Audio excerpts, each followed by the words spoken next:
Hello guys, welcome back to our channel Bachelors Team. आज हम इस क्लास में एक नए और इंटरेस्टिंग सब्जेक्ट के साथ शुरुआत करने वाले हैं जिसका नाम है बिजनेस स्टडी। ये सब्जेक्ट अपने आसपास से हम लोग रिलेट कर सकते हैं क्योंकि अपने अगल बगल हम लोगों ने बहुत सारे देखे हैं बिजनेस, छोटा बिजनेस, बड़ा बिजनेस, स्मॉल स्केल पे बड़ी कंपनीज देखी हैं। सो मैंने सोचा कि इसको भी कवर करते हैं। So let's start. पहले इसका लेक्चर स्टार्ट करने से पहले हम चाहते हैं कि इसका सिलेबस का ओवरव्यू दे दें, देन हम लोग अच्छे से इसका चैप्टर और लेक्चर हम लोग एनसीईआरटी का लाइन बाय लाइन कवर करेंगे। इफ़ आपको अगर कोई प्रॉब्लम होता है तो then same criteria for this subject also you can message me और कॉन्टैक्ट मी और कॉल मी ऑल्सो। मैं ट्राई करूँगा कि हर वो पॉसिबल से आपको समझा पाऊँ। इसमें हम लोग एनसीईआरटी से लाइन बाय लाइन कवर करेंगे, ऐसे ही लैपटॉप पे ही, सिस्टम से ही, जो भी हमसे पॉसिबल होगा मैं आपको जितना देर समझा पाऊँगा उतना मैं आपको समझाऊँगा। So let's see this. ये सीबीएसई हम लोग को इसमें भी 20 नंबर का प्रैक्टिकल देता है क्लास 11th में भी, और 80 मार्क्स का थ्योरी देता है।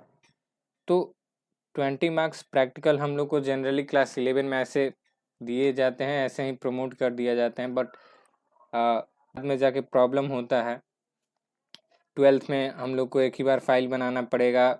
मॉक अगर ऐसा होता कि क्लास 11 में मॉक हमारा वाइवा हो, प्रैक्टिकल्स हो, तो क्लास 12 में थोड़ा इजी हो जाता है। अब वहीं क्लास 11th में अगर होता तो क्लास 12th में थोड़ा इजी हो जाता। 12th में अचानक सब डरने लगते हैं कि कैसे होगा, ये पॉसिबल नहीं है ना। Let's see the syllabus. हम लोग में इसको 2 पार्ट में डिवाइड किया गया है, पार्ट 1 में और पार्ट 2 में। मतलब पार्ट ए है, पार्ट बी है।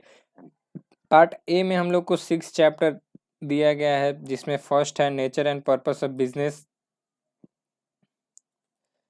जिसमें है हमारा nature and purpose of business. Second में फॉर्म ऑफ बिजनेस ऑर्गेनाइजेशन है।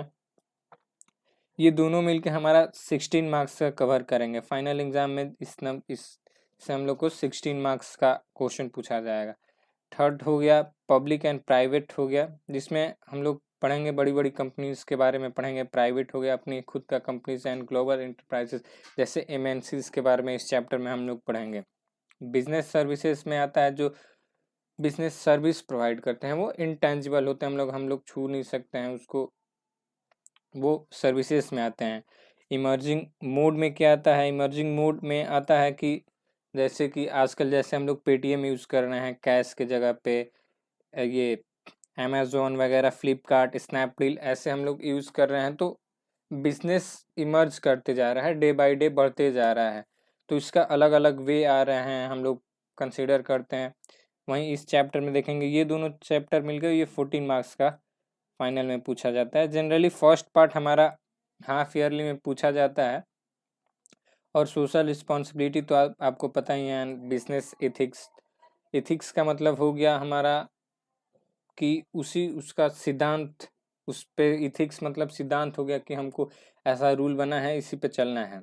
सोशल रिस्पॉन्सिबिलिटी, बिजनेस का भी कुछ रिस्पॉन्सिबिलिटी हो जाए, जैसे नेचर मेंटेन करना, किसी को अगर कोई नीडफुल है तो उसको हेल्प प्रोवाइड करना बाय रनिंग एनजीओ। जैसे हमारे इस कोरोना के टाइम पे रतन टाटा हैं जो बहुत सारे हेल्प करने आए, और एक सोनू सूद एक्टर हैं जो really these are the heroes of this pandemic time. So और सेकंड पार्ट में हम लोग को देखना है फाइनेंस के बारे में। फाइनेंस का मतलब हो गया कि पैसा कहाँ से लगाएंगे, कितना पैसा लगाएंगे, कितने का हमारा बिजनेस होगा, that will be considered in finance and trade. तो सोर्स ऑफ फाइनेंस हो गया इसका फर्स्ट चैप्टर, और सेकंड हो गया स्मॉल बिजनेस। ये दोनों मिला के 20 मार्क्स कंसिडर होंगे हमारे। तो सोर्स में होगा कि वहीं पैसा कहाँ से लगाएंगे। स्मॉल बिजनेस में तो छोटा छोटा, जैसे गांव में आजकल खुल रहा है, दुकान खोल के बैठ के सोल प्रोप्राइटरशिप, छोटे छोटे पार्टनरशिप पे फार्म चला रहे हैं, that is under the small business. Internal trade क्या होते हैं? इंटरनल ट्रेड हमारे जो कंट्री के अंदर होते हैं, इंटरनल ट्रेड बोलते हैं उसको। जो हमारे बाउंड्रीज होता है कंट्रीज का, मेन बाउंड्रीज हो गया उसके अंदर हो, ये भी उसमें डीप में हम लोग चैप्टर के अंदर पढ़ेंगे। बस ये भी इतना ओवरव्यू समझते हैं। इंटरनेशनल बिजनेस, ये कंट्री के बाहर भी रन करा सकते हैं, वो हो गया हमारा इंटरनेशनल बिजनेस। यही है, this is very interesting subject. अगर हम लोग अपने से रिलेट करके पढ़ते हैं ये, तो ये बहुत ही इंटरेस्टिंग सब्जेक्ट होने वाला है। I will try to make it clear. हम लोग एनसीईआरटी से ही कवर करेंगे। एनसीईआरटी मस्ट है। अगर कोई आप बुक प्रेफरेंस करते हैं तो वो अच्छी बात है, लेकिन पहले एनसीईआरटी कवर करने के बाद अगर वो देखेंगे तो CBSE generally ask question from MCQ that NCERT only. तो हम लोग पहले क्यों नहीं एनसीईआरटी कवर कर लें, फिर उसके बाद अपना दूसरा अदर बुक्स भी प्रेफर करेंगे। अगर दूसरा बुक देखना है तो पूनम गांधी अच्छी बुक है। I am not promoting that, हमने पढ़ा है, खुद पढ़ा है, that is good for to gain grab the knowledge, and I also recommend to use that. Sandeep Garg भी अच्छी है, but the clear concept is given in Poonam Gandhi and lots of question to solve, case studies भी है, so that will be the better. मैं कल से इस पे हम लोग कल से स्टार्ट करेंगे nature and purpose of business. आज बस ये ओवरव्यू देखने के लिए मैं ये वीडियो बना रहा हूँ, और I will try to post one video daily of each subject of business studies and account. I am searching for those people also, those who are interested in teaching other subjects.